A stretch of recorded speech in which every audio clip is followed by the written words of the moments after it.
2024 நாடாளுமன்ற தேர்தலில் திரிசூர் தொகுதி வாக்காளர் பட்டியலில் தனது பெயரை சேர்க்க முறையீடு செய்ததாக ஒன்றிய இணையமைச்சர் சுரேஷ் கோபி மீது கேரள காங்கிரஸ் சார்பில் புகார் அளிக்கப்பட்டுள்ளது.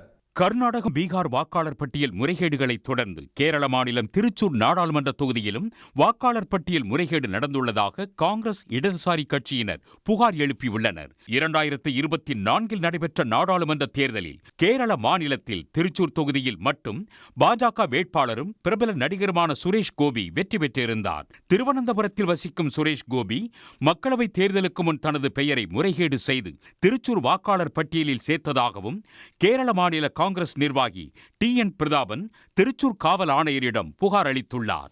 போலி ஆவணங்களை அளித்து வாக்காளர் பட்டியலில் பெயர் சேர்த்த ஒன்றிய இணையமைச்சர் சுரேஷ் கோபி மீது நடவடிக்கை எடுக்க வேண்டும் என்று அவர் வலியுறுத்தியுள்ளார். சுரேஷ் கோபியின் பெயர் மட்டுமல்லாது கேரளாவின் பிற மாவட்டங்களைச் சேர்ந்த மேலும் பல பாஜக தலைவர்களின் பெயர்கள் திருச்சூர் வாக்காளர் பட்டியலில் சேர்க்கப்பட்டதாகவும் புகார் எழுந்துள்ளது.